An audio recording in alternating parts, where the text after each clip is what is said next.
اعوذ باللہ من الشیطان الرجیم بسم اللہ الرحمن الرحیم الحمد للہ الذی دل علی وجوب وجودہ افتقار الممکنات وعلی علمہ وقدرتہ احکام المسئولات المتعالی المشابہۃ الجسمانیات المنزہ بجلال کرسہ عن مناسبۃ الناقصات ونحمدہ حمدا یملأ اقطار الارض والسماوات ونشکرہ شکرا علی نعمہ الظاہرات والمتواترات ونستعینہ فی دفع البأساء وکشف الضراء فی جمیع الحالات ثم الصلاۃ والسلام علی حبیبہ ورسولہ سید النبیین وخاتم المرسلین وشفیع المذنبین ابی القاسم محمد اللہم صل علی محمد صاحب الآیات والبینات المکمل بطریقتہ وشریعتہ صاحب الکمالات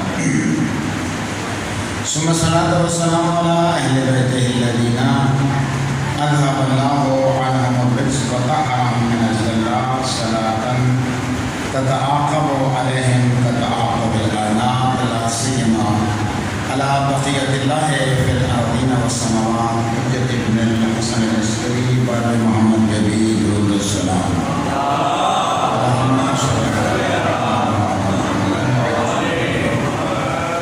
الذي بيمنه رزق الأرضين والسماوات واللعنة الدائمة على أعدائهم وعلى مرتزيهم وعلى قاتليهم وعلى غاصبي حقوقهم من الآن إلى يوم الحساب.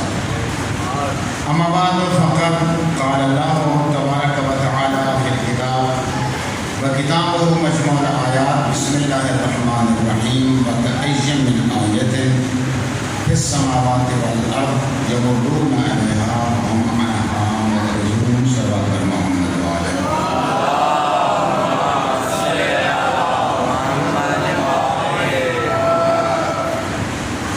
نجف اشرف میں ایک بزرگ تھے مجتہد، انہیں آ کے شکوہ کیا ایک صدقے میں. معاشی ہوتے تھے پہلے ہماری نئی نسل تو شاید نہ پہچانتی ہوں نہ جانتی ہوں، چمڑے کی مشکو کرتی تھی، اس میں پانی ملا کر گھروں میں ڈالتے تھے. خاص کر وہ گھر جو پردے کے پابند تھے تو ظاہر وہ بیویاں نہیں جا سکتی تھی کنویں وغیرہ پر بھرنے کے لیے. ستے نے آ کے شکوہ کیا کہ آپ کے بیٹے نے میری مشرق میں تیر مارا ہے اور میری مشرق کا سارا پانی گزارا. انہوں نے اپنی بیوی کو بلایا اور اس سے پوچھا کہ جب یہ بچہ آپ کے پیٹ میں تھا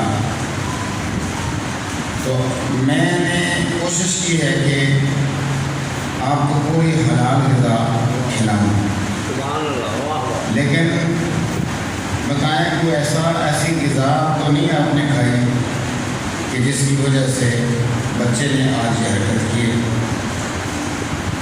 کافی سوچو بچار انہوں نے کیا، ان کا ایسی تو کوئی نہیں کھائی. البتہ ایک دن ایسے ہوا کہ گلی میں انار بیچنے والا آیا. میں نے اپنی کلیز کو کہا کہ باہر جا کر پتہ کرو کس طرح کلو ہے مثلاً. تو اس نے ریٹ بتایا تو میں نے کہا ایک نمونے کے طور پہ ذرا لاؤ انار دیکھیں. وہ انار لے کے آئی. میں نے ایک طرف سے اس کو سوراخ کیا سوئی سے، تھوڑا سا اسے دبایا اور پھر چوس کے چیک کیا کہ کیا یہ میٹھا ہے یا کھٹا ہے. تو پھر واپس کر دیا چونکہ کھٹا تھا. تو انہوں نے کہا کہ تم نے اس کا وہ جو انار معیوب کیا ہے اس کی اجازت لی تھی ان سے؟ انہوں نے کہا نہیں، اس کی اجازت نہیں لی تھی. تو واپس سمجھ میں آ گئی ہے. یہ آپ کے بدن کا حصہ بنا، پھر دودھ کا حصہ بنا، پھر وہ حرام منتقل ہوا بچے کے اندر اور پھر بچے نے آج یہ حرکت کی۔ یہ میں نے ایک بات آپ کو کیوں سنائی ہے؟ عجیب فرسٹریشن کا دور آ گیا ہے کہ میں نے ایک جملہ شیئر کیا تھا فیس بک پہ، بڑا دور نے اس کو لائک کیا، پسند کیا۔ عجیب زمانہ آ گیا ہے جس میں پہلے یہ ہوتا تھا کہ بیوی نافرمان ہے شوہر کی، اب وہ زمانہ ہے کہ بیویاں کہتی ہیں شوہر میرا نافرمان۔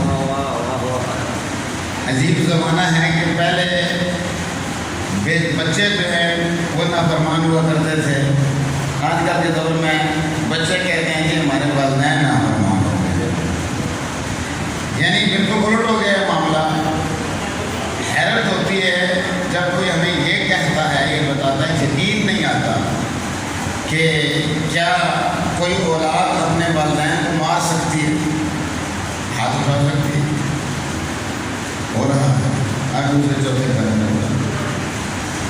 کیا کوئی اولاد وراثت کے لیے اپنے ماں باپ کو قتل کر سکتی ہے؟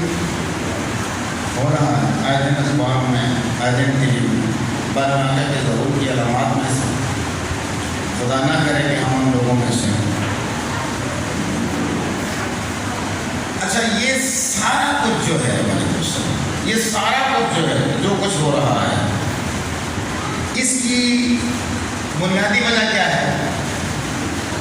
میں نے جو اندازہ لگایا ہے، پوری دنیا میں مداخانی آل محمد علیہ السلام کے لیے موقع ملتا ہے، سارے ہی کلچر میں نے دیکھے ہیں۔ میں نے یہ اندازہ لگایا ہے کہ یہ سارا جتنا بھی نافرمانی ہے بچوں کی، یا خدا نخواستہ والدین نافرمان ہو رہے ہیں یا شوہر نافرمان ہو رہے ہیں، اس کی بنیادی وجہ جو ہے، میرا جو انالیسس ہے، میری جو تحقیق ہے، میری جو ریسرچ ہے، وہ یہ ہے کہ اس کی بنیادی وجہ رزق حرام ہے۔ اس وقت ہم میں سے ہر شخص کو یہ سوچنا چاہیے کہ جس رزق سے میں بال بچوں کو پال رہا ہوں، جس محکمے سے بھی آپ کا تعلق ہے، بے شک آپ بزنس مین ہیں، بے شک آپ کسی ایسے سرکاری عہدے پہ ہیں، تو جو کچھ بھی آپ کما رہے ہیں وہ کیا حلال کر کے اپنا ساری جو نوکری ہے، بزنس ہے، کم تولا بھی نہیں جا رہا، دھوکہ بھی اس میں نہیں دیا جا رہا، جھوٹ میں بھی نہیں بولا جا رہا۔ اچھا، ساری چیزیں اگر ہوں نا، یہ ساری چیزیں بھی اگر ہوں، ایک چیز ایسی ہے کہ جس کے حوالے سے ہم یہاں اگر فرض کیجیے 500 افراد بیٹھے ہیں تو تقریباً 400 ساڑھے 400 افراد جو ہیں وہ مرتکب ہے میرے سمیت رزق مشکوک۔ رزق مشکوک کس طرح؟ قاعدہ کلیہ یہ ہے کہ آپ جو کچھ بھی کمائیں، وَاعْلَمُوا أَنَّمَا غَنِمْتُمْ فَأَنَّ لِلَّهِ خُمُسَهُ وَلِلرَّسُولِ، جو کچھ آپ کمائیں اس میں سے جو بچ جائے اس کا 5واں حصہ آپ نے دینا ہے بطور خمس کے۔ زکوٰۃ تو مخصوص 9 چیزوں پہ ہے نا، اور خاص جب اس کا نصاب ہو جائے تو اس پہ، لیکن جو آپ کما رہے ہیں اس سے جو حلال جو کما رہے ہیں، اس سے جو بچت آپ کی ہوئی، مثال کے طور پہ سال کا آپ کی تنخواہ تھی 1 لاکھ روپے، سال کے کتنے ہو گئے؟ 12 لاکھ ہیں۔ ناراض نہیں ہو رہے نا؟ ایک دم ناراض ہو کے بیٹھ گئے ہیں۔ ایک سوال پڑھ لیجیے علی محمد کی شان۔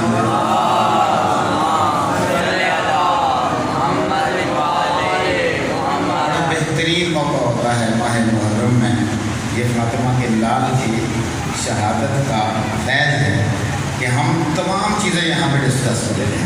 یہ حسینیہ اوپن یونیورسٹی ہے نا، ہم نے بھی سب سے پہلے بچوں کی طرح سیکھا تھا، بیٹھتے تھے آ کے ذاکرین علماء، البتہ اس زمانے کے ذاکرین اور آج کے علماء میں سمجھتا ہوں برابر، انتہائی پڑھ لکھے، انتہائی متقی۔ میں نے ایک جھلکی سی دیکھی تھی، فوق اور بھٹی بنوں مسلح بھی جو لکھا کرتے تھے بند اور مسلح کو کسی نے لکھا کرتے تھے.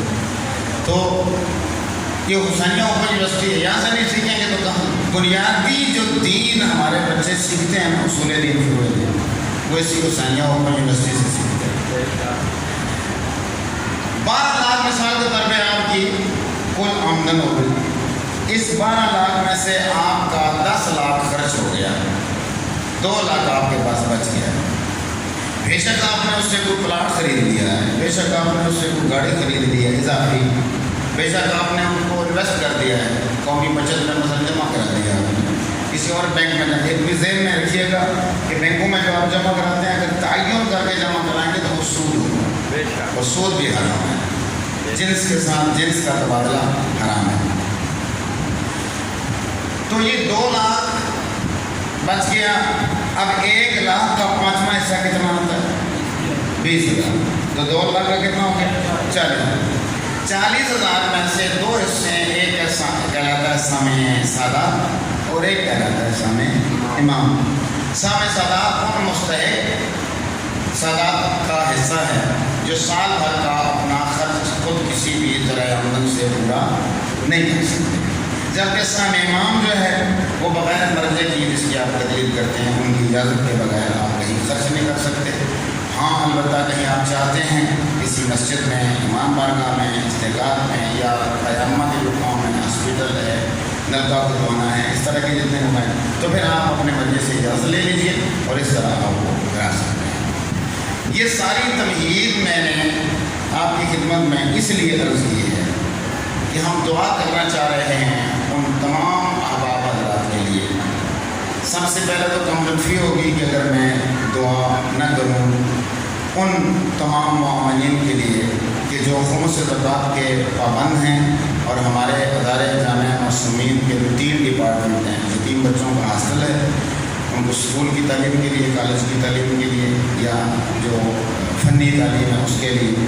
ہر بچہ جو ہے اسکول کی تعلیم کو پک نہیں کر سکتا، خاص کر یتیم ہو جائے تو سرپرستی کو دی جاتی ہے. دوسرا ڈپارٹمنٹ باقاعدہ جامعہ معصومین کا ہے. تیسرا ڈپارٹمنٹ جو ہے کتابوں کی پرنٹنگ ہے. خدا نے مطالبہ ہے کہ معصومین ان تمام معاونین و سادات کی توفیقات خیر میں اضافہ فرمائے کہ جو ہمارے ساتھ ان تمام نیک امور میں معاون ہیں. اس کے ساتھ ساتھ دعا ہے تمام وہ آپ معاونین سادات میں سے، ہماری ماؤں بہنوں میں سے جنہوں نے اب تک کیا ہے، کر رہے ہیں یا کریں گے امام بارگاہ کے لیے، یا جو کلیکشن ہوتی ہے یہاں پڑھنے والوں کے لیے، یا جو کلیکشن ہوتی ہے علموں کے لیے، جو کلیکشن ہوتی ہے جہاں کے بجلی وغیرہ کے بل ہیں، یا باقی جو دیگر یوٹیلیٹیز بلیں اور اخراجات ہیں اس کے لیے جن جن لوگوں نے خصوصی طور پہ وسیم شاہ صاحب کی طرف سے، اخلاق شاہ صاحب کی طرف سے آپ سب کے خدمت میں گزارش کی ہے کہ آپ سب ان کے لیے دعا کہیں، کم از کم آمین کہیں. میرا مالک ان کے رزق حلال میں کو صدر برکت عطا فرمائے. میرا مالک جہت محمد محمد طیبین سیدہ کونین کی بارگاہ میں ان کے عطیات کو شرف قبولیت عطا فرمائے. یہ رزق حلال، رزق کو حلال کرنے کا، پاک کرنے کا ایک بہترین بہانہ ہے. ظاہر ہے ہم نے قبر میں تو ساتھ لے کے جانا کوئی نہیں، تھوڑا سا دل مضبوط کریں. باخدا میری زندگی کا اپنا تجربہ ہے. آپ جتنا زیادہ خمس زکوٰۃ کے پابند ہوں گے، جتنا زیادہ آپ خرچ کریں گے اس مشن پہ، مشن حسینی پہ، مجالس کے لیے، نیاز کے لیے، یتامہ کے لیے، بیوگان کے لیے، رفع عامہ کے لیے، ہم نے دیکھا ہے دلی سکون اور اطمینان بھی بڑھتا ہے اور اس کے حلال میں بھی بہت زیادہ اضافہ ہوتا ہے. صلوات پر محمد و آل محمد.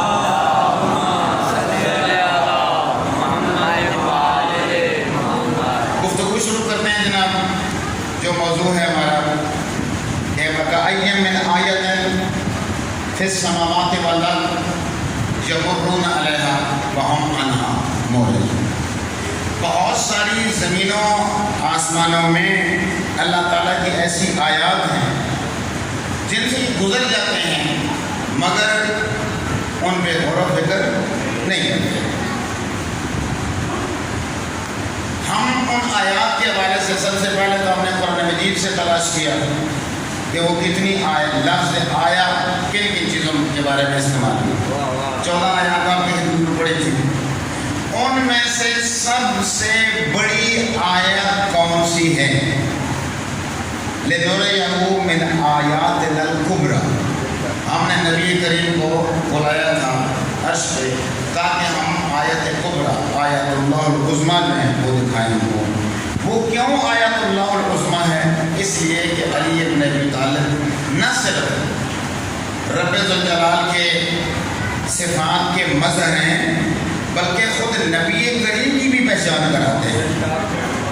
اچھا، یہاں اس سے ہم آگے بڑھ رہے ہیں، آج ایک دن آگے بڑھ رہے ہیں، چونکہ ہمارا لوار گفتگو آپ کے دل و دماغ میں ہے، درمیان میں کوئی زنجیر، کوئی حلقہ جو ہے وہ نکل گیا نا تو پھر بڑا مسئلہ ہو جائے گا، اگلی باتیں جو ہیں وہ سمجھ نہیں آتی، مسئلہ سوئے تمام ہو جاتا ہے۔ کئی مرتبہ لوگ کہتے ہیں کہ مولوی صاحب نے شرک کر لیا، کلام شروع کر دیتے ہیں، مولانا صاحب نے بہت بھاری باتیں شروع کر دی جو سمجھ میں ہی آنے والی نہیں۔ ایسی بات زیادہ سی باتیں ہیں، قرآن مجید کی آیات ہے جن کو بیان کیا ہے، صرف آپ نے توجہ رکھنی ہے۔ میرا کام بھی یہی ہے کہ آپ کو اس طرف متوجہ کرنا۔ بہت سارے لوگ بزرگان سے سیکھی ہوئی باتیں ہیں جو جانتے ہیں یہ باتیں، صرف ہم ان کا تصور فإن الذکر تنفع المؤمنین، بار بار جب یہ یاد دہانی ہوتی ہے نا تو ہماری نئی نسلوں تک یہ پیغام پہنچتا ہے۔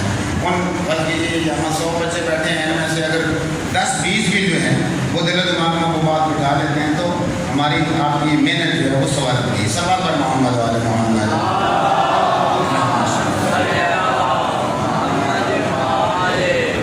اب تک کی گفتگو سے 2 باتیں طے ہو گئی۔ ایک بات تو یہ طے ہوئی کہ خدا کی سب سے بڑی آیات میں سے خدا کی سب سے بڑی آیات کا نام ہے پانچ پاک، 12 آیات، 14 موسمی آیات اور احادیث کے ساتھ میں نے آپ کی خدمت میں استدلال پیش کیا۔ ایک اور بات طے ہوئی، وہ یہ بات طے ہوئی کہ اللہ کبھی نظر آنے والا نہیں۔ جو نظر آیا نور ہو سکتا ہے، وہ نار بھی ایک جگہ پہ استعمال ہوا، حضرت موسیٰ نے کہا انی آنست نار، میں یہاں کی آگ کا شعلہ دیکھ رہا ہوں۔ وہ نور تقریب کا ارشاد ہوا انی انا اللہ، میں آپ کا رب ہوں، آپ سے مخاطب ہوں۔ وہ کوئی اور چیز ہو سکتی ہے، درخت ہو سکتا ہے، وہ نور ہو سکتا ہے، مگر اللہ نظر آنے والی چیز نہیں، چیز ہے ہی نہیں۔ یہ چیز بھی لفظ ہم استعمال کرتے ہیں، یہ بھی مسامحتاً کہتے ہیں تاکہ بات سمجھ میں آ جائے۔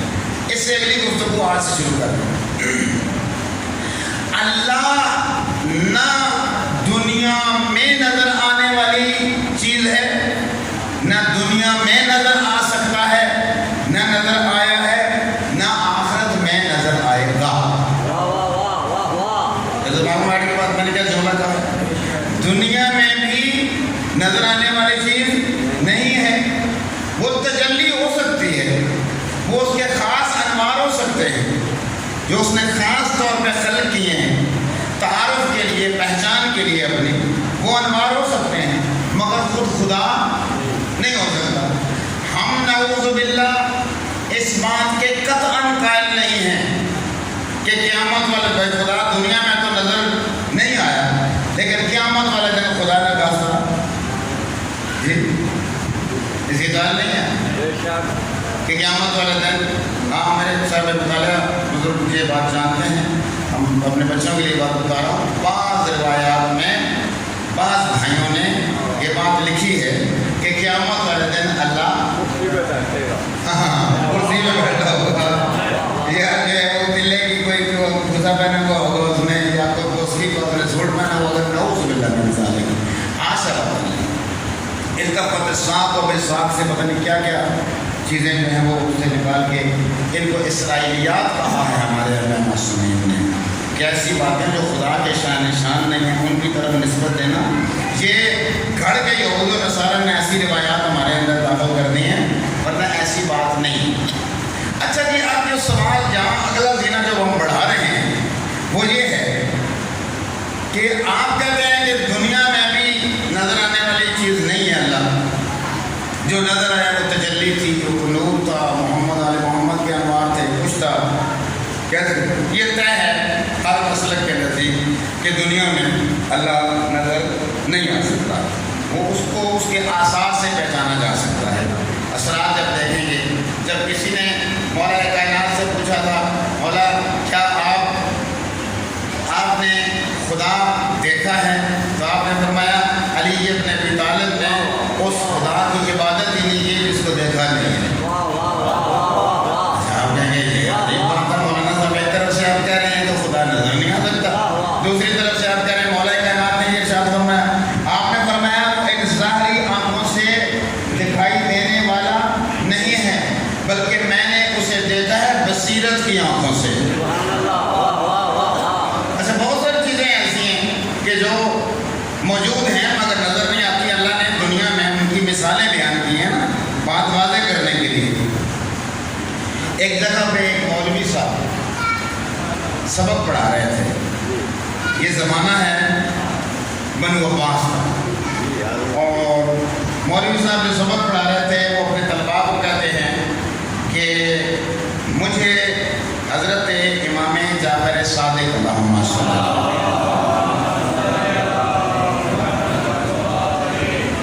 کی تین باتیں جو ہیں وہ سمجھ نہیں آتی۔ ایک بات یہ سمجھ نہیں آتی کہ وہ کہتے ہیں کہ ابلیس کو جہنم ملے گی، جہنم میں چلے گا، جہنم آگ ہے، ابلیس بھی جو ہے وہ آگ سے بنا ہوا ہے، آگ کو کیا نقصان دے سکتی ہے؟ ایک تو یہ گل سمجھ نہیں آ رہی۔ دوسرا وہ کہتے ہیں انسان فاعل مختار ہے، یعنی اختیاری طور پہ اللہ نے اس کو اختیار دے رکھا ہے، آپ کو اختیار تھا آپ گھر سے زبردست کے لیے آپ اپنے اختیار کے ساتھ جہاں بیٹھے ہو، کسی نے آپ کو مجبور نہیں کیا ہو، یا خدا نہ خواستہ کسی فرشتے نے آپ کو زبردستی آ کے نہیں کہا اٹھو مجلس پہ چلو۔ آج جب جزا سزا ہے ہی اختیار، یہ نہیں سمجھ آ رہی بھی اللہ تعالیٰ کی ذات نے جو ہے وہ انسان کو پیدا کیا ہے، وہ اللہ کل شیء قدیر ذات ہے، تو خود مختار کیسے ہو سکتا ہے انسان؟ تیسری بات یہ سمجھ نہیں آ رہی، وہ کہتے ہیں کہ خدا ہے، بھئی جو ہے تو اس کو نظر آنا چاہیے، جو چیز ہوتی ہے وہ نظر آتی ہے، تو یہ کیسے ممکن ہے کہ خدا ہے اور نظر نہیں آتا؟ ایک ہستی ہے جس کو لوگ دیوانہ کہتے ہیں، جب کہ کتابوں میں اس کو دانا لکھا جاتا ہے، حضرت بہلول دانا، میں نے کبھی دیوانہ نہیں کہا، وہ واقعی دانا تھے اور ساری باتیں انہوں نے دانائی کی کی ہیں۔ دانائی کی اس سے بڑی اور کیا مثال ہوگی کہ بندے نے جو ہے وہ سونا چاندی رکھوایا قاضی صاحب کے پاس، اس وقت جو چیف جسٹس ہوا کرتے تھے، واپس آیا سفر سے، کہا جاتا ہے کہ سونا چاندی جو ہے وہ مجھے واپس کریں، امانت رکھی تھی، انہوں نے کہا وہ تو چوہے کھا گئے، وہ سارا سونا چاندی تو چوہے کھا گئے۔ واپس روتا ہوا کہ چلا رہا تھا، آگے سے بہلول دانا مل کے بہلول دانا نے پوچھا کدھر بھائی کیوں رو رہے ہو؟ اس نے کہا جی سونا چاندی رکھوایا تھا تو وہ اب چیف جسٹس صاحب کے پاس گیا ہوں، وہ کہتے ہیں کہ چوہے کھا گئے، تو اس لیے رو رہا ہوں۔ بہرحال انہوں نے کہا کوئی تحریر تھی اس کی؟ کہتے ہیں کوئی نہیں۔ وہ گواہ تھے؟ کہتے ہیں کوئی نہیں۔ یار جب حکم خدا ہے، قرآن میں ہے، روایات میں ہے کہ کوئی بھی وَإِذَا تَدَايَنْتُمْ بِدَيْنٍ إِلَىٰ أَجَلٍ مُّسَمًّى فَاكْتُبُوهُ، کہ جب کوئی اس طرح کا لین دین کرو تو کوئی تحریر کر لو، اسلام بنا لو، کوئی ایسے سادہ تحریر کر لو، کو پتہ تو دو گواہ اس میں ہو جائیں، خیر چلے تو میں تمہیں جو ہے وہ لے دیتا ہوں یہ سونا چاندی۔ اس نے کہا وہ جو سیانے تھے سارے وہ انکاری کیے بیٹھے ہیں اور آپ بظاہر جو دیوانے ہیں آپ مجھے لے کے دیں گے؟ ان کا یہ میرا کام ہے نا، میں دیوانہ کسی دماغ کا تو نہیں ہوں نا، دیوانہ محمد آل محمد کی محبت میں ہوں، لہذا میں تمہیں جو وہ لے دوں گا۔ اچھا ٹھیک ہے جی۔ دربار میں چونکہ چچا ذات تھا نا ہارون الرشید کا، تو دربار میں گیا تو جا کر کہتا ہے ہارون الرشید پورا دربار سجایا بیٹھا ہے، جا کر کہتے ہیں کہ جی وہ آپ سے ایک کام تھا، تو کہا جی کیا کام تھا؟ کہا مجھے وزارت چاہیے تھی۔ کہا مجھے پتا تھا تم ایک نئے وزارت مانگو گے۔ انہوں نے کہا نہیں مجھے یہ رسامت کی وزارت نہیں چاہیے، مجھے چوہوں کی وزارت چاہیے۔ وہ حیران کو کہتے ہیں کہ چوہے کے سب ہاتھ پڑے لوگ، تو وہ ہاتھ کے ہارون الرشید کیا تھا؟ اچھا آج سے تو چوہوں کا جو ہے وزیر ہے۔ کہ نہیں ہے نہیں نا، باقاعدہ طور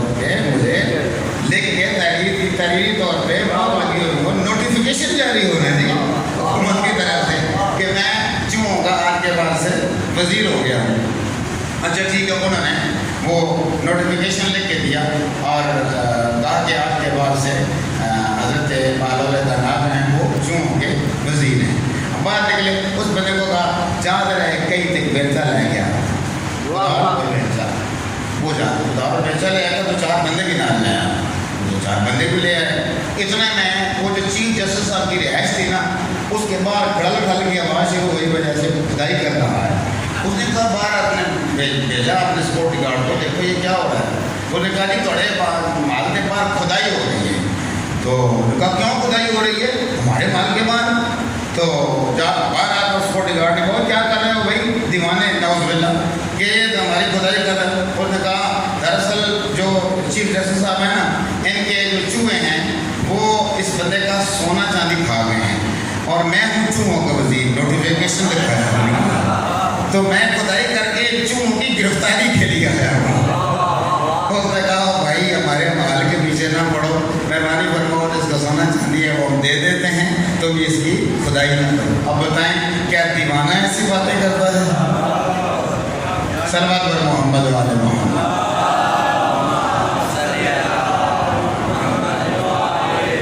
حضرت بہلول داناب کا گزر ہو رہا تھا, وہ مولوی صاحب جو ہیں وہ درس دے رہے ہیں, انہوں نے وہ 3 باتیں کہیں جو آپ کے دل و دماغ میں ہیں, ان کا تکرار نہیں کرتا تاکہ وقت بچ جائے.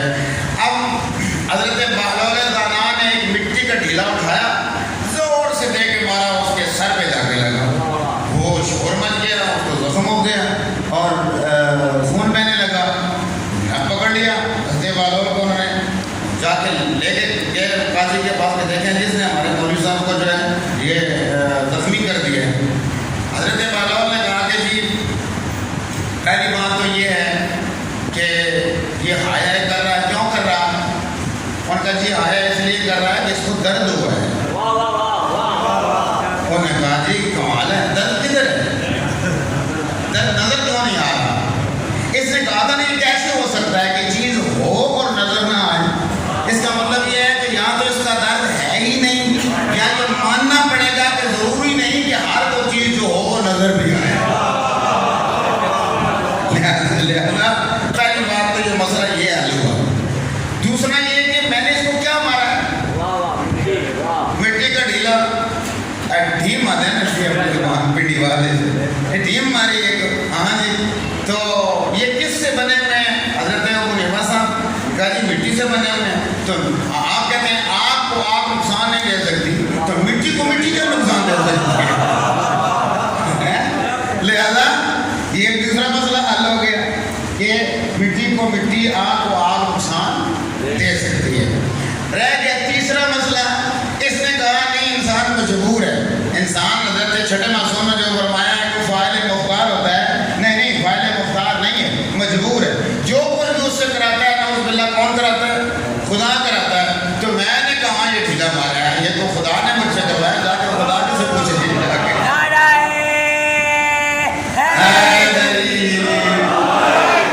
بات مان تو پہچان کی ہو رہی تھی نا, ہم دھیرے دھیرے کس طرح جا پہنچے الحمدللہ کہ پہچان کرانے والے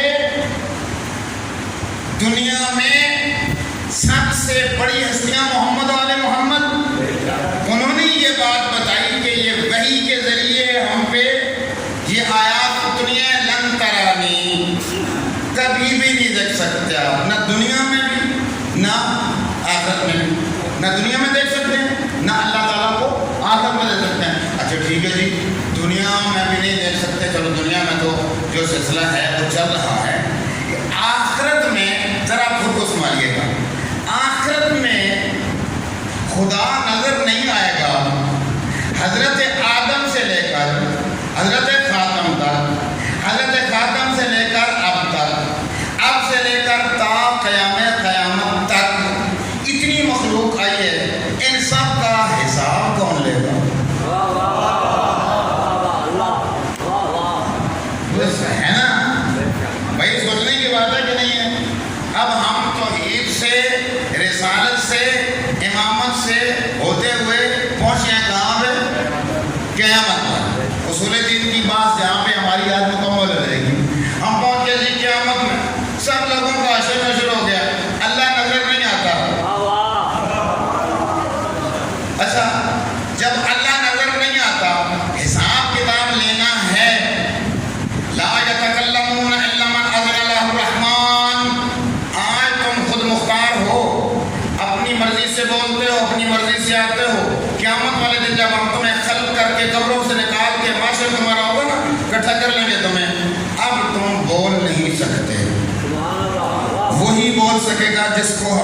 طرف سے اجازت ملے گی، جس کو ہماری طرف سے اذن ملے گا، جس کو ہماری طرف سے اذن ملے گا وہ بول سکتا ہے اب میرے اللہ تو مجھ سے بات نہیں کر سکتا نہ دنیا میں نہ آخرت میں، تو یہ اذن کس کو ملے گا؟ اور پھر وہ ہمیں بتائے گا کہ تو بول سکتا ہے۔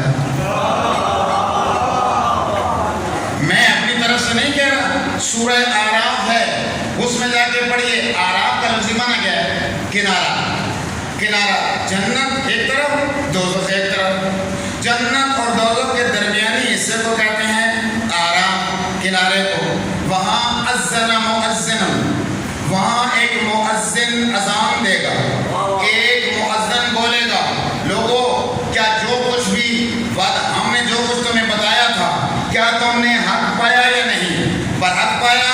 ہاں جی برحق پایا۔ معاشر برحق تھی؟ برحق تھی۔ برزخ برحق تھی؟ قبر کے اندر جو سفر کر کے آئے وہ درمیان میں روح کا جو سفر تھا برحق تھا؟ صحیح پایا؟ جی بالکل صحیح پایا۔ آج جنت اور جہنم کو بھی اپنی آنکھوں سے دیکھ رہے ہو، صحیح پایا؟ ہاں جی صحیح پایا۔ تو آج کامیابی ہے ان کے لیے جنہوں نے ہماری بات مانی اور انہوں نے نیک اعمال کیے۔ آج ہم ان کی شفاعت کریں گے۔ مجھے آپ کی عظمتوں اور محبتوں کی قسم ہے، کتابیں میرے پاس بھی موجود ہیں، نیٹ میں بھی موجود ہیں، اور اگر کوئی یہ چاہے کہ بھائی فوری طور پہ ہمیں دکھلائیں، میں آپ کی خدمت میں ہوتا ہوں 24 گھنٹے، کسی وقت بھی آ کر آپ مجھ سے پوچھ سکتے ہیں اس کے حوالہ جات۔ اذن مؤذن سے مراد کون ہے؟ قسم اٹھا کے رب ذوالجلال کے مولا کائنات نے کہا تھا انا علی بن ابی طالب۔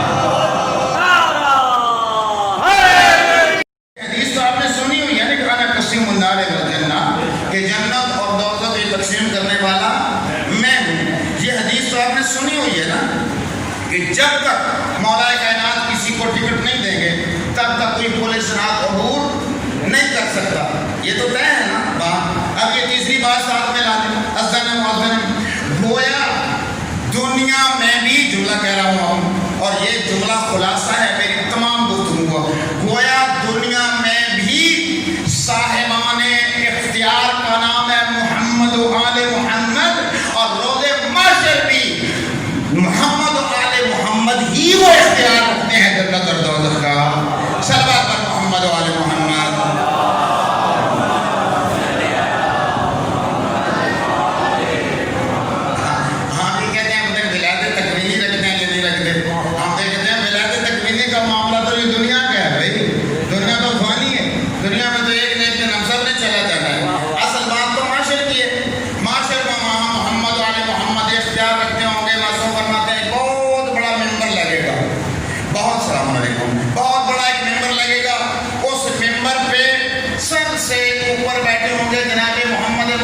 صلی اللہ علیہ وآلہ وسلم، محمد، احمد، محمود، قاسم، عاقب، فاتح، شاہد، عاشر، رشید، مشہود، بشیر، نذیر، داعی، شافی، مہدی، ماہن، منزل، رسول، نبی، امی، تہامی، ہاشمی، ابتعی، عزیز، حریص علیکم، رؤوف الرحیم، طٰہٰ، مجتبیٰ، تاسین، مرتضیٰ، حامی، مصطفیٰ، یاسین، اولا، ولی، مدثر، متین، مصدق، طیب، ناصر، منصور۔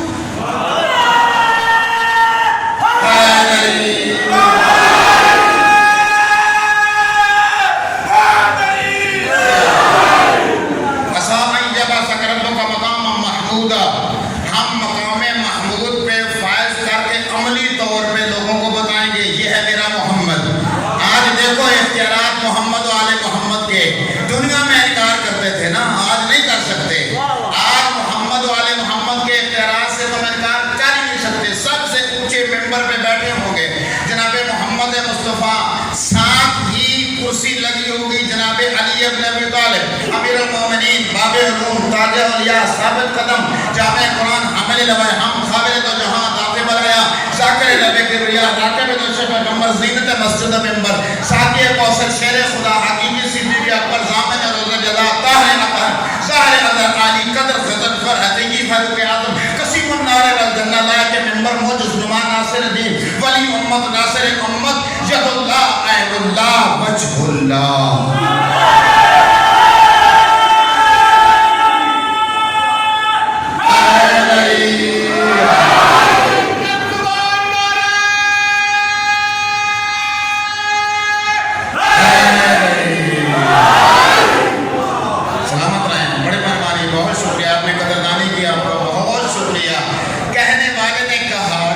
معصوم کو جب یہ چیزیں بیان کی جا رہی تھیں تو کہنے والے نے چھٹے معصوم کو کہا مولا ایک میرے تے مہربانی کرنا قیامت والے دن تسی میری تے شفاعت کرنی ہے بڑی مشکل مقام ہو سی نا تے تسی میری شفاعت کرنی ہے معصوم نے ایک عجیب و غریب جملہ کہا بڑا عجیب و غریب جملہ کہا معصوم نے فرمایا وعدہ ہو گیا تجھ سے میں تمہاری شفاعت کروں گا لیکن شرط یہ ہے کہ میرے پاس انسانی شکل میں آؤ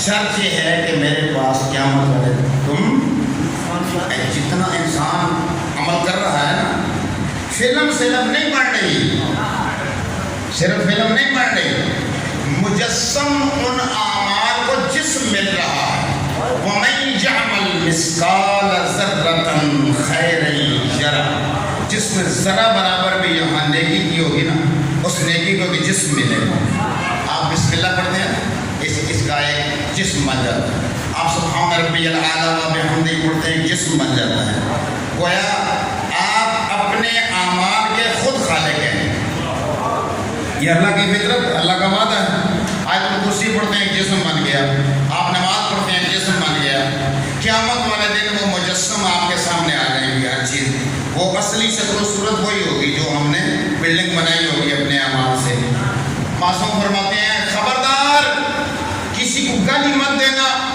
اس لیے کہ تم ایک گالی دیتے ہو بچھو بن جاتا ہے قبر کے لیے مجسم بچھو بن جاتا ہے پھر معصوم نے فرمایا یاد رکھنا تم جو بھی عمل خیر کرتے ہو اس کا بھی بدن اور جو عمل شر کرتے ہو اس کا بھی بدن اگر تم یہ اینٹیں جو بنا رہے ہو اگر خدا نہ خواستہ تم کچھ بری چیزوں کے خالق بن رہے ہو اپنے لیے اپنی جو بلڈنگ اپنا جو بدن قیامت کے لیے بنا رہے ہو اسی وجہ معصوم فرماتے ہیں مومن دنیا میں جنت و جہنم دیکھ لیتا ہے اسے پتہ چل جاتا ہے تو اندازہ ہو جاتا ہے کہ بھی میرے اعمال جو ہیں ومن اوتیہ کتابہ بیمینہ جس شخص کو اس کا نامہ اعمال دائیں طرف سے دائیں ہاتھ میں دیا جائے گا وہ فائز ہوا تو قیامت والے دن کہیں ایسا نہ ہو کہ فرشتے تمہیں روک لیں اور کہیں کہ جناب دیکھیں نا یہ موٹر وے پہ جب آپ سفر کرتے ہیں تو جب آپ کا سفر پہلے انٹرچینج میں تمام ہو جاتا ہے وہاں سے ٹرن ہو جاتا ہے تو منزل آپ کی تو لاہور تھی مثلا اور آپ ادھر سے اتر گئے بالکل قیامت والے دن بھی اسی طرح ہوگا قیامت والے دن بھی سب سے پہلا جو ناکہ ہے قیامت والے دن سب سے پہلا ناکہ پہلی رکاوٹ پہلا انٹرچینج وہ کون سا ہے لا الہ الا اللہ محمد رسول اللہ آپ نے کلمہ طیبہ پڑھا تھا جی پڑھا تھا ہوں جی اگر کافر نو وہ بغیر صاحب ہے انٹرچینج تے مڑ گیا جناب وہ جنم والا پاسے سے تے بغیر ہے صاحب ہن تسی اگے چلو جی اگلا ناکہ آ گیا ملائکہ روک لیا ہاں جی تسی کدے اسی جی جنت والے رستے تے ٹھیک ہو گیا نمازیں پڑھی تھی ٹھیک ہو گیا یہ نماز کا ناکہ ہے آگے چلیں روزے رکھے تھے آج یہ تھے زکاتیں یہ تھیں اب جو فروع دین میں جتنی بھی ہیں نا نماز ہے روزہ ہے حج ہے زکات ہے خمس ہے جہاد ہے امر بالمعروف ہے نہی عن المنکر ہے تولا ہے تو ساری چیزوں سے ہم نکل کے آ گئے اب میں بڑے خوش کہ سارا حساب کتاب تو ہو گیا یکدم سورہ صافات میں آواز دی واقفهم منا مسئولون ان کو روک دو ان سے ایک اور سوال کرنا ہے ابھی ایک اور سوال باقی ہے نمازیں تمہاری آ گئی روزے تمہارے آ گئے حج تمہارے آ گئے زکاتیں تمہاری آ گئی باقی جتنی نیکیاں کتنا سی نا تسی اب گھوڑے سجا سے ساری رات نمازاں پڑھ کے ہیں جی متھے تے تھوڑے میرے آپ بڑے بڑے بڑے پہ گئے نہ تو تسی بھینے کر لے سجدے کر کے ساری چیزیں پہنچ گئی ہم تک یہ سارے بدن تھے ان کا روح کہاں ہے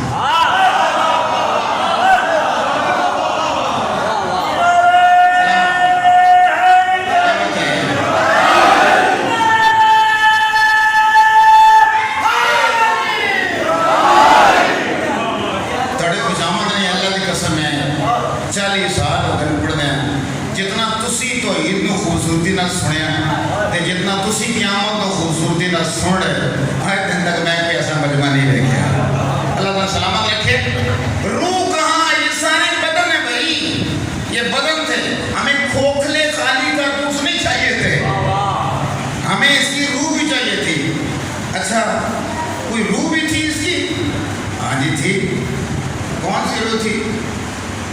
حضرت علی ابن ابی طالب، ضرور تھی اس کی۔ اچھا وہ تو اس کے قائل نہیں ہوئے، کیوں نہیں قائل ہوئے؟ کچھ دسے کسی نہیں سی نہیں جی۔ اور مولوی صاحب کے قائل تھا دیوانے سے وہ کہنے سن کہ جی مولا کائنات کا اعلان کیتا سی 1 لکھ سے بھی دار مجلس من کن کا مولا فہد علی مولا، تو نہ قرآن مجید کی آیت بھی پڑھی سی۔ خدا کی قسم یہ تفسیر کشاف کے الفاظ میں آپ تک پہنچا رہا ہوں اپنے انداز میں۔ تفسیر کشاف والا لکھتا ہے کہ وہ وجہ کیا ہوئی، وہاں جب مولوی صاحب کی یہ بات بھی سن لی تھی کہ من کن کا مولا، مولانا صاحب نے وہ آیت بھی پڑھی تھی، یا ایھا رسول بلغ ما انزل الیک من ربک وان لم تفعل فما بلغت رسالتہ، میرے حبیب پہنچا دے، نہیں کہ آج رسالت گئی، آج پہنچا دے رسالت۔ سمجھنا سی نے اس گل نوں کہ اگر وہ نبی کریم پہنچان نہیں تے رسالت نہیں رہتی تے تسی منو نہیں تو تھوڑا ایمان رہے گا۔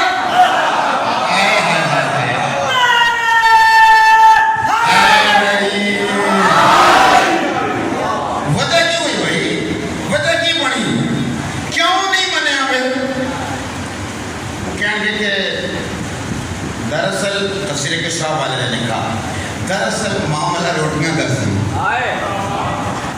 وہ اگر ہم جس جگہ پہ تھے ان لوگوں کو اگر ہم بتا دیتے تو لوگوں نے کہنا سی کہ شیعہ ہو گیا تھا، یہ تو کٹا مسجد اس مدرسے جو کٹا تو بڑا مسئلہ تھا، ہم بے روزگار ہو جاتے۔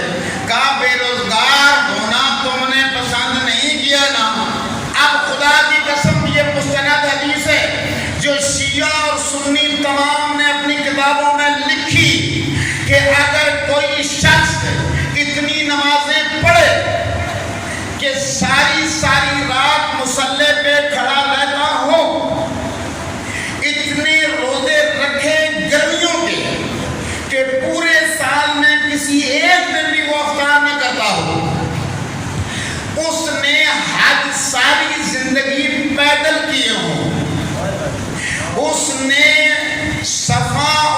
اس نے کوہ احد پہاڑ جتنا سونا اللہ کی راہ میں صدقہ کیا ہو، پھر وہ حج کرتے ہوئے صفا و مروہ کے درمیان شہید ہو جائے، لیکن اگر دل میں رائی برابر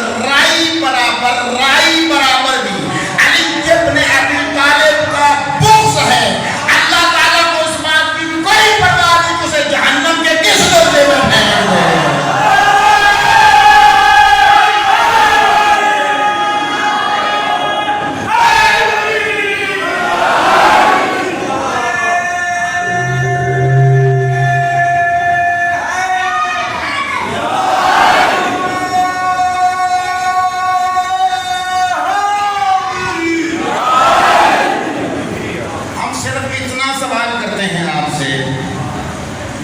قیامت والے دن آپ نہ ماتم کریں، آپ نہ سنجیو زنی کریں، آپ نہ چہرہ پیٹیں، رونا تو ثابت ہے نا نبی کریم سے جی۔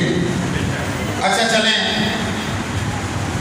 قرآن مجید نے 6 پارے کی ابتدا ہی کسی بات سے ہو رہی ہے، لا یحب اللہ جار بالسوء لا یحب اللہ جار بالسوء من القول الا من ظلم، اور قرآن مجید تو یہ کہتا ہے کہ وَإِذَا سَمِعُوا 7ویں پارے کی پہلی آیت ہے، وَإِذَا سَمِعُوا مَا أُنزِلَ إِلَى الرَّسُولِ تَرَىٰ أَعْيُنَهُمْ تَفِيضُ مِنَ الدَّمْعِ، کہ جب وہ سنتے ہیں جو نبی کریم پر نازل کیا گیا ہے، قرآن مجید صرف نہیں ہے، جو کچھ بھی نازل کیا گیا ہے، نبی کریم پر اور بھی بہت ساری چیزیں نازل ہوئی، تو یہ جو مصائب حسین ابن علی ہیں یہ بھی تو ادھر سے نازل ہی ہوئے ہیں نا۔ نبی کریم کو جناب جبرائیل نے آ کر بتایا ولادت کے وقت، جب وہ سنتے ہیں تو ان کی آنکھوں سے آنسو جاری ہو جاتے ہیں۔ اچھا چلیں، ہم آپ کو یہ بھی نہیں کہتے، آنسو کا تعلق بھی انسان کے دل کے اس درد سے، اگر آپ سمجھتے ہیں کہ آپ کو درد نہیں ہوا، آپ کے دل کو ٹھیس نہیں لگی مصائب سن کے، نہ روئیں، لیکن ہم آپ سے اتنا سوال ضرور کرنے کا حق رکھتے ہیں، قیامت والے دن اگر آپ کے نبی نے آپ سے یہ بات پوچھ لی کہ ہمیں بتائیں وہ جو ایام میرے نواسے کی شہادت کے تھے جو ایام میری نواسیوں کی اسارت کے تھے، قید کے تھے، ان دنوں میں چھٹیاں تھیں تم چھٹیاں منانے کے لیے ناران کا گاؤں اور ان جگہ پہ کیوں چلے گئے تھے؟ نبی کریم کو کیا جواب دو گے؟ بس اس سے بڑھ کے کوئی اور بات نہیں ہے۔ ہم کسی کو مجبور کرتے ہیں، ہمیں حیران ہوتا ہوں میں، جی جلوس نہیں نکل سکتا، بھائی کیوں نہیں نکل سکتا؟ آپ کو یہ جلوس تکلیف کیا دے رہا ہے؟ سینہ ہم خود اپنا پیٹ رہے ہیں نا بھائی، زنجیر کر رہے ہیں تو خود کو زخمی کر رہے ہیں نا، آپ کو تو اس میں کچھ نہیں چاہ رہا۔ اچھا اگر آپ، اور یقین مانیے مجھے اچھی طرح یاد ہے وہ زمانہ بھی، کہ جب وہ لوگ جو شیعہ نہیں بھی ہوتے تھے تو دروازوں پہ بیویاں جو ہیں دودھ کی میں نے دیکھا تھا بالٹیاں لیے کھڑی ہوتی تھی، دروازے پہ شربت کی بالٹیاں لیے کھڑی ہوتی تھی، دروازے پہ اور اس طرح کی نیاز تھا کہ وہ جو عزدار جو معلوم جا رہے ہیں اس ٹائم کو علی ان کی خدمت کی۔ اللہ نے صبح سے لے کر اب تک کچھ کھایا ہے کہ نہیں بچوں نے؟ کون کچھ نہ کچھ جو ہے وہ پیش کرتے، سبیلیں لگی ہوتی تھیں، لکھا ہوتا تھا بیاد جناب حضرت علی اصغر۔ پہلا جو خطبہ دیا ہے کربلا پہنچنے کے بعد حسین ابن علی نے، اس میں آپ نے تعارف کرایا ہے، اور تعارف کرانے کے بعد آپ نے قبیلہ بنی اسد کے لوگوں کو بلایا ہے کہ دیکھو یہاں پہ ہم سب لوگ 10 محرم کو مارے جائیں گے، ہماری بیویاں قید ہو جائیں گی۔ حسین ابن علی پہ احسان کرنا 3 وصیتیں ہیں میری۔ کون سی 3 وصیتیں مولا؟ اور میں پہلی وصیت تو یہ ہے کہ یہ ملعون اپنے نجس لاشوں کو دفن کر کے تو چلے جائیں گے، ہماری لاشوں کو دفن کرنے والا کوئی نہیں ہوگا۔ مجھ حسین ابن علی پہ یہ احسان کرنا کہ آ کے ہماری لاشوں کو دفن کر دیں، اور جب دفن ہو جائے نا اس کے بعد کوئی ہماری زیارت کے لیے آئے نا، دوسری وصیت یہ ہے اسے بتانا کہ یہ قبر حسین ابن علی ہے، اور تیسری یہ کہ انہیں 3 دن تک مہمان رکھنا، 3 دن تک وہ آپ جب بھی زیارت کے لیے جاتے ہیں تو 3 دن تک آپ حسین ابن علی کے مہمان ہوتے ہیں۔ ایک عجب جملہ پڑھا کر میں نے، کسی برادر نے بھیجا کہ لوگ زمین خریدتے ہیں مکان بنانے کے لیے، لوگ زمین خریدتے ہیں کھیتی باڑی کے لیے، وہ ایک زمین ہے کربلا کی جو حسین ابن علی نے خریدی ہے اپنے شبیہ پیغمبر جیسے بیٹوں کو دفنانے کے لیے۔ اللہ اکبر! ہم کب آپ کو مجبور کرتے ہیں کہ ہمارے ساتھ بیٹھ کے حاکر روئے؟ ہم تو بیٹھ کے غصہ دے رہے ہوتے ہیں، نبی کریم کو غصہ دے رہے ہوتے ہیں، باپ بیوی کو غصہ دینے آئے ہوتے ہیں۔ ہم یہ عقیدہ رکھتے ہیں کہ جہاں پہ آپ فرصت دینے کے لیے آتے ہیں وہاں ارواح محمد آل محمد آتے ہیں، باپ بیوی سلام اللہ علیہ تشریف لاتی ہے۔ بڑے واقعات ہیں، دیکھیں گے واقعات ہیں۔ کل بھی ایک معجزہ ہوا ہے فیصل کالونی کراچی میں، تابوت کا خود بخود تابوت اٹھا ہے اور خود بخود اس کے اندر سے خون نکل رہا تھا۔ اللہ اکبر! جناب حسین ابن علی نے وہ زمین خریدی اور پھر ایک تحریر بنا کے اس کو جاگیر علی اکبر کا نام دیا، اور وہ قیامت تک جاگیر۔ کل آنے والا مورخ علامہ کلب صادق نے بڑا پیارا جملہ لکھا اپنی کتاب قرآن و سائنس میں، انہوں نے لکھا اس لیے کل قبیلہ بنی اسد کے لوگوں نے کہا تھا کہ فرزند رسول ہم آپ کو دیتے ہیں، لے لیجیے، ایسے ہی لے لیجیے۔ میں نہیں، کل آنے والا مورخ یہ نہ لکھے کہ تھی تو شہادت عظمیٰ، تھی تو وفدینہ ہو بذبح عظیم کے تحت ایک عظیم شہادت، مگر ہوئی کسی دوسرے کی جگہ پہ۔ حسین ابن علی بڑے لجپال ہیں، وہ قطعاً یہ نہیں چاہتے کہ اس طرح کا کوئی جملہ مورخ لکھے۔ اللہ اکبر! بس میری بات تمام ہوئی، سادات و غیر سادات سے معافی مانگ کے 2 جملے اختتامی سوال کے انداز میں پوچھنا چاہ رہا ہوں۔ مجھے یہ بتائیں، کیا اس کے بعد جب وہ اپنے نجس لاشیں دفن کر کے گئے ہیں تو اس کے بعد کیا فرزند رسول دفن ہو گئے؟ 10 محرم گزر گئی قبلہ، 11 محرم گزر گئی، 12 محرم گزر گئی، 13 محرم آ گئی۔ 13 محرم خواتین آئی ہیں باہر پانی بھرنے کے لیے۔ علامہ ادرس زیدی اللہ مقامہ نے ایک بڑا عجیب جملہ لکھا ہے۔ انہوں نے اپنی کتاب میں خطیب عالم محمد ان کی مجلسوں کی کتاب جو بعد میں چھپی ہے ان کی وفات کے بعد، انہوں نے لکھا کہ جب مردوں کو پہلے جمع کیا نا، اس کے بعد آپ نے خواتین کو بھی جمع کیا تھا۔ خواتین کو جمع کر کے تعارف کرایا، دیکھو میں کون ہوں، میں فرزند رسول ہوں، جس رسول کا کلمہ پڑھتے ہیں نا آپ اور آپ کے مرد، میں ان کی بیٹی زہرا کا بیٹا ہوں۔ میں یہاں پر ایک خاص مقصد کے تحت آیا ہوں، میں نے یہاں اس خاک کو خاک شفا بنانی ہے، اور تمہارے مرد اگر ہماری شہادت کے بعد دفن نہ کر سکیں، تم کوشش کرنا پانی بھرنے کے بہانے آ جانا اور ہماری تدفین کا کوئی انتظام کر دینا۔ وہ لکھا کرتے تھے کتنا مظلوم ہو گیا تھا حسین ابن علی کہ عورتوں کو وصیت کر رہے ہیں تدفین کی۔ اللہ اکبر، جب عورتوں کو تدفین کی وصیت کر چکے اس کے بعد بچوں کو جمع کیا، چھوٹے بچوں کو جمع کیا۔ چھوٹے بچوں کو جمع کرنے کے بعد انہوں نے کہا بیٹا میں جس کا تمہارے ماں باپ کلمہ پڑھتے ہیں نا محمد مصطفیٰ، ان کا نواسہ، ان کی بیٹی کا بیٹا ہوں۔ 10 محرم کو یہاں پہ ہم سب شہید ہو جائیں گے، ہمیں دفن کرنے والا کوئی نہیں ہوگا، تم اس طرح کرنا 10 کی شام کو اپنے والدین سے کھیلنے کی اجازت کے بہانے آ جانا، اور پھر یہاں گرد و پیش میں سے اپنی گودیوں میں مٹی بھر لینا اور کھیل کھیل میں دوڑنا اور ہمارے اوپر وہ مٹی ڈال دینا، تمہارا کھیل ہو جائے۔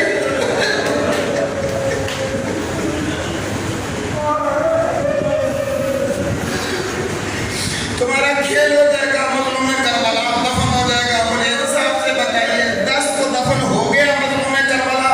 نہیں، 10 گزر گئی، 11 گزر گئی، 12 گزر گئی، 13 کا دن چڑھا، خواتین پانی بھرنے کے لیے آئیں۔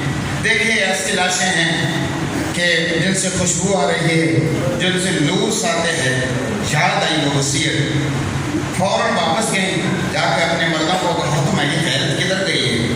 وہ لوگ اپنے نل سلا سے دفنا کے چلے گئے ہیں، آج 2 دن ہو گئے ہیں، تیسرا دن چڑھ گیا ہے، ابھی تک مظلوم کربلا اور ان کے چاند جیسے بیٹوں کی میتیں دفن نہیں ہو سکیں۔ اچھا بھائی آج بھی اگر آپ کربلا میں آپ نے ڈائریکٹ یہ منظر نہیں نہ دیکھا، آپ جو 10 محرم کو قبیلہ بنی اسد کے لوگ آج بھی بیلتے دیکھ گے نا کانوں پہ، وہ آتے ہیں وہاں سے گزرتے ہیں اور یہ کہتے ہیں لبیک یا حسین حسین ابن علی، ہم آئے ہیں تدفین کے لیے آئے ہیں۔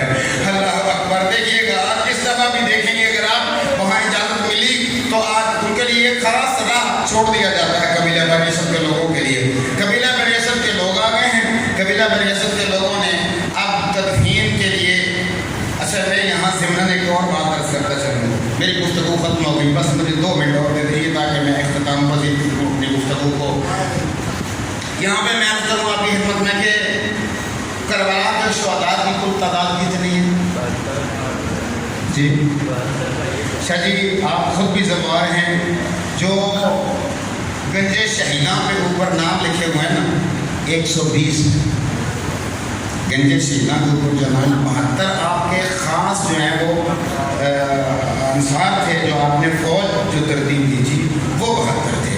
باقی بنی ہاشم کے 18 الگ ہیں، بعض روایات میں 27 ہیں، اور اس کے علاوہ جو بچے بعد میں شہید ہوئے پہلے اور بعد میں وہ اس میں الگ ہیں۔ سب کو اگر شامل کریں، علامہ حسین بخت جاڑا کی کتاب ہے اصحاب الجمیل، پورے کربلا کے حوالے سے ساری تفصیل جتنی ان سے ممکن ہوئی اور انہوں نے لکھی ہے، اللہ تعالیٰ ان کے درجات بلند کرے، ہمارے جملوں کا ثواب ان کے روح کو پہنچے۔ بڑی عظیم شخصیت تھے، انہوں نے 136 شہیدوں کے نام اور ان کی تھوڑی تھوڑی تفصیل لکھی ہے، 136 شہید۔ یہ جو 120 شہیداں گنج شہیداں میں، ان 120 شہیدوں میں جناب حضرت حبیب ابن مظاہر کا نام کوئی نہیں۔ کیوں بلا؟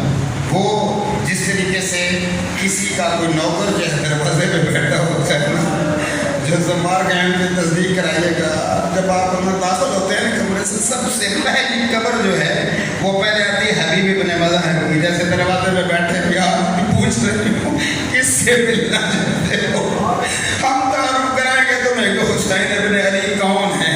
اس میں حضرت حبیب ابن مظاہر کوئی نہیں ہے، اس میں جناب شہنشاہ وفاق کا نام کوئی نہیں ہے۔ ان 120 فاصلے پہ ہے نا، تھوڑا سا بین الحرمین جو آپ کہتے ہیں، تھوڑا سے فاصلے پہ اس میں جناب حضرت حر کا نام کوئی نہیں ہے، جناب حضرت اون محمد کا نام کوئی نہیں ہے۔ حضرت اون محمد کا نام کیوں کوئی نہیں ہے؟ اس لیے کہ منع کیا تھا جناب سیدہ زینب سلام اللہ علیہ نے کہ میرے بیٹوں کی لاش آپ نے اٹھا کے نہیں دانی میرے حسین، میں نے آپ پہ صدقہ کر دیا ہے، مجھے صدقہ کر دیا، وہ اٹھائی نہیں جاتی، وہ آپ وہیں چھوڑ کے آ گئے تھے۔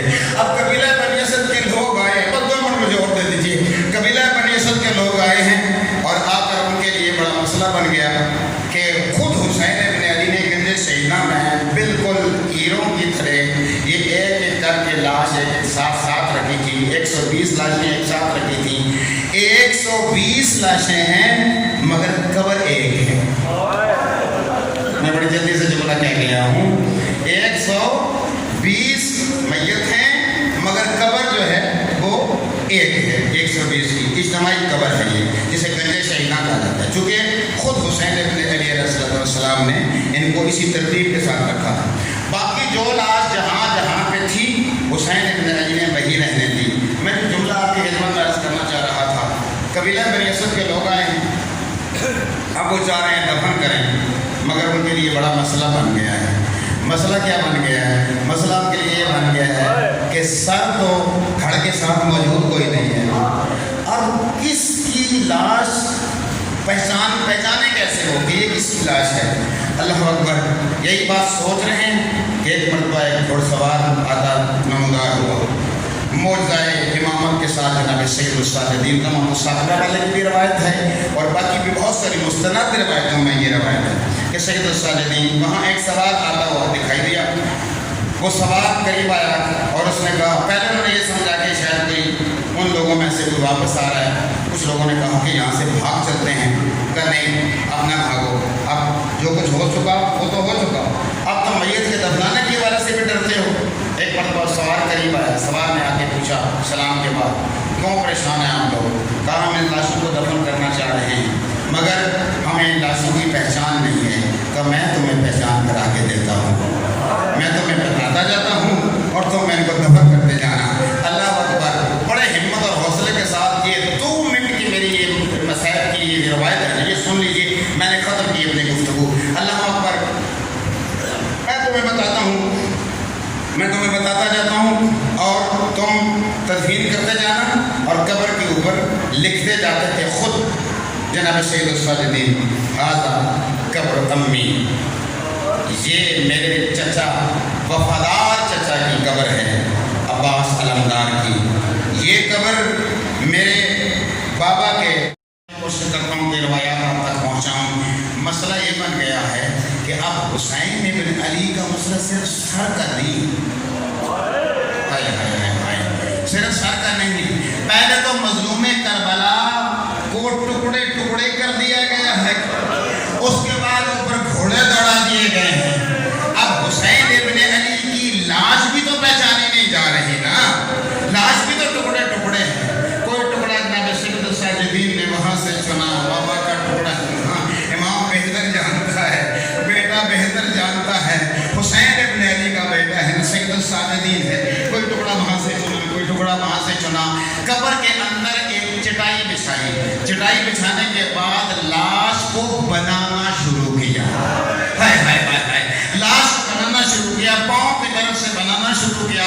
حسین ابن علی علیہ السلام نے حسین ابن علی کی لاش کو پاؤں کی طرف سے بنانا شروع کیا، پاؤں کا ٹکڑا رکھا، اس کے بعد جناب نے گھٹنوں کے ٹکڑے رکھے، اس کے بعد رانوں کے ٹکڑے رکھے، یہاں تک کہ سینے پہ جب پہنچے، پتا چلے کہ میرے لفظوں کو، جب سینے پہ پہنچے تو ایک مرتبہ دھاڑے مار مار کے رو رہے ہیں سید الساجدین،